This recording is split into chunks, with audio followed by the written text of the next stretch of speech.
Hello students, welcome back to another video. अगर आप लोग बीए 6 सेमेस्टर में हैं और इंग्लिश लिटरेचर पढ़ रहे हैं और आप अपने एग्जाम की तैयारी करने के लिए काफ़ी ज़्यादा परेशान हैं और एग्जाम देने वाले हैं 2026-27 में, तो आज का ये वीडियो आपके लिए बहुत ज़्यादा इंपॉर्टेंट होने वाला है, क्योंकि आज की इस वीडियो में मैं आपके बीए 6 सेमेस्टर इंग्लिश लिटरेचर के पेपर नंबर 1 का वेरी इंपॉर्टेंट क्वेश्चन आंसर लेकर के आ गई हूँ, जो कि पूरी गारंटी है कि इस बार ऑल यूनिवर्सिटी के एग्जाम में आने वाला है।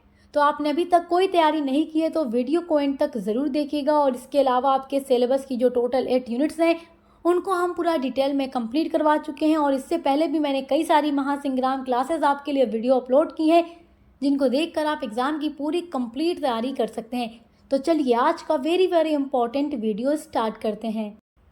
तो देखिए, आपका पहला वेरी इंपॉर्टेंट क्वेश्चन है, write a brief note on Gandhi's book Hind Swaraj.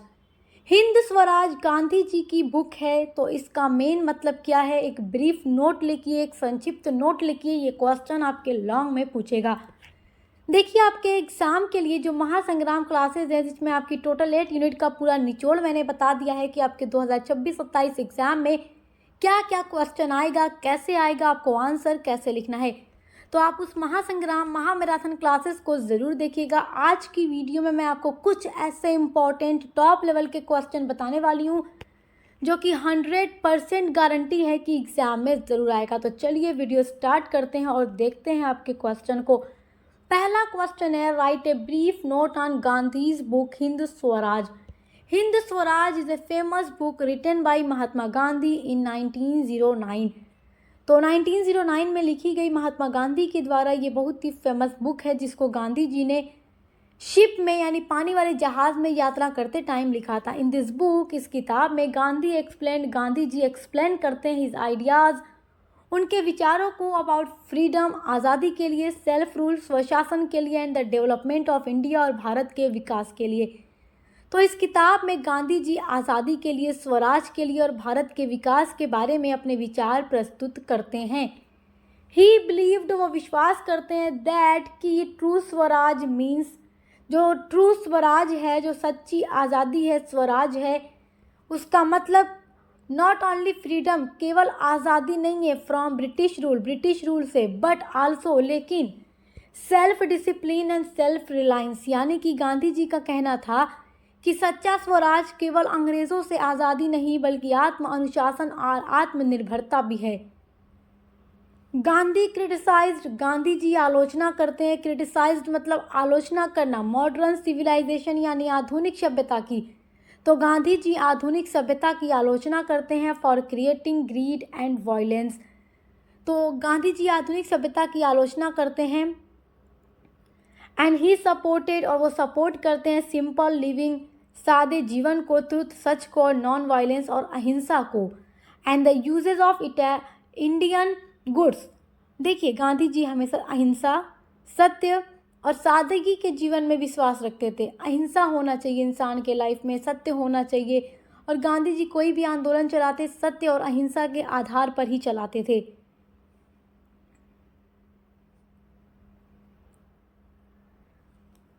The books also emphasizes the importance of moral values and national unity. ये किताब इस चीज़ पर भी जोर देती है कि जो मोरल वैल्यूज़ है वो कितने इम्पॉर्टेंट, और नेशनल यूनिटी भी ज़रूरी है। Hind Swaraj remains an important work for understanding Gandhi's political and social philosophy.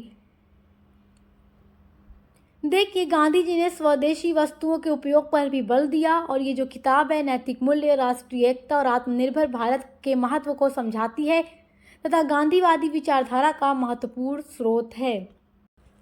आपका अगला वेरी इंपॉर्टेंट क्वेश्चन है, वेरी मोस्ट इंपॉर्टेंट क्वेश्चन है, व्हाट मैसेज डज, क्या मैसेज देता है द प्ले, नाटक 7 स्टेप्स अराउंड फायर कन्वे।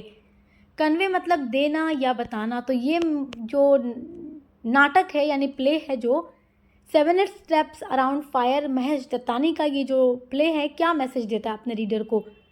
तो ये पूरा प्ले भी मैं आपको पढ़ा चुकी हूँ, और इससे रिलेटेड जो पूरा क्वेश्चन आंसर आपका है, यानी कि इस ड्रामा से कितने तरह के क्वेश्चंस आते हैं, वो ऑलरेडी एक वीडियो में मैंने आपको बताया था, और ये जो क्वेश्चन है वेरी इंपॉर्टेंट है, इसलिए मैंने इस वीडियो में इसको रखा हुआ है।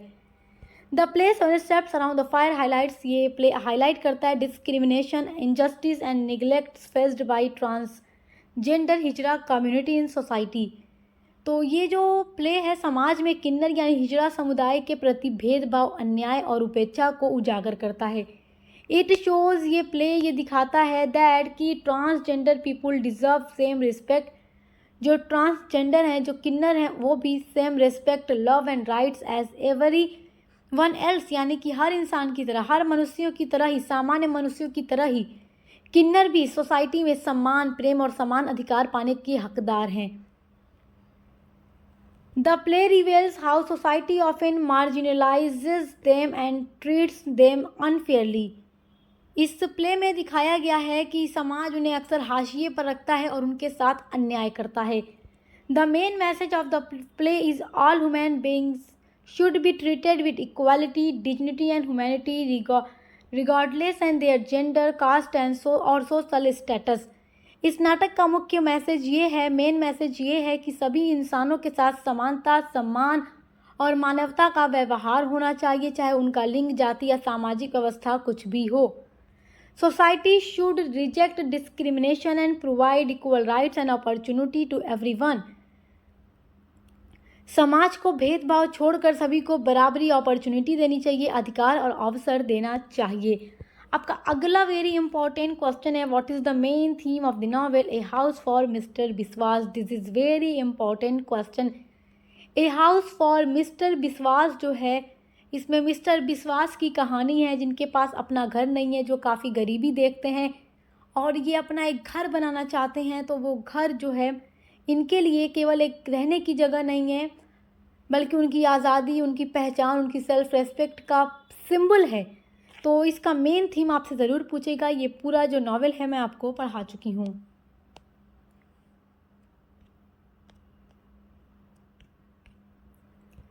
The main theme of A house for mister Biswas is the search for identity, independence and self respect. तो इसका मेन थीम जो है सर्च है, खोजना है, आइडेंटिटी, पहचान, इंडिपेंडेंस, स्वतंत्रता या आज़ादी एंड सेल्फ रेस्पेक्ट, आत्मसम्मान। The novel tells the story of mister Biswas. ये नॉवेल स्टोरी बताता है एक मिस्टर बिस्वास नाम के आदमी की, हु स्ट्रगल्स, जो संघर्ष करते हैं थ्रू आउट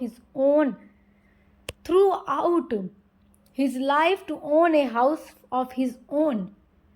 तो देखिए, ये जो नॉवेल है मिस्टर बिस्वास के जीवन की कहानी बताता है, जो अपना खुद का घर बनाने का सपना देखते हैं।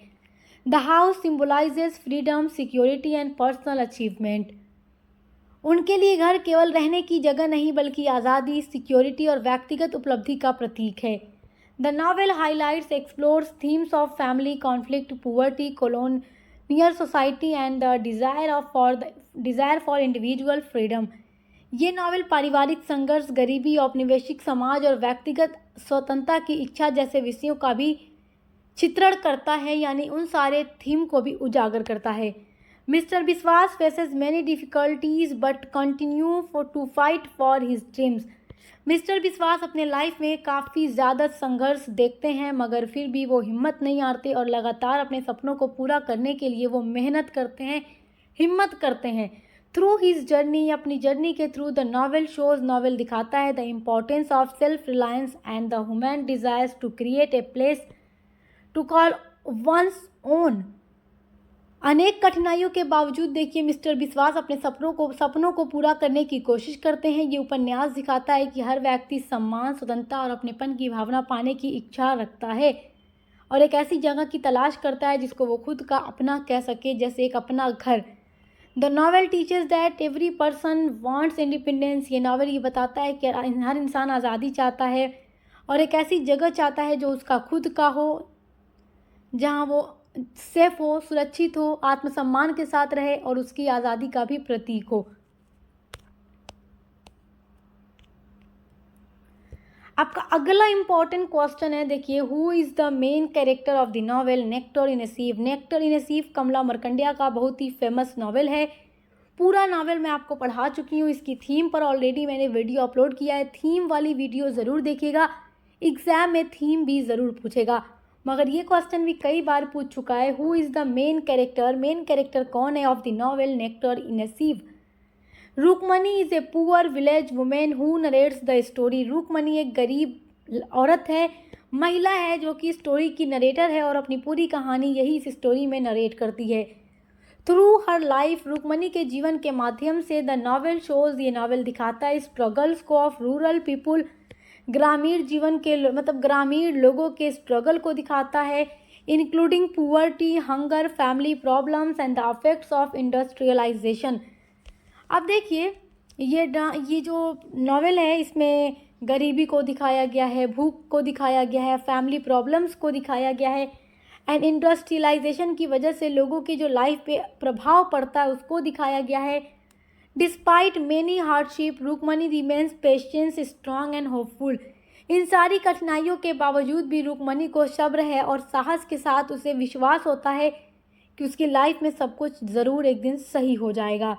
The main character of nectar in the sieve is Rukmani, a hard working and courage village women.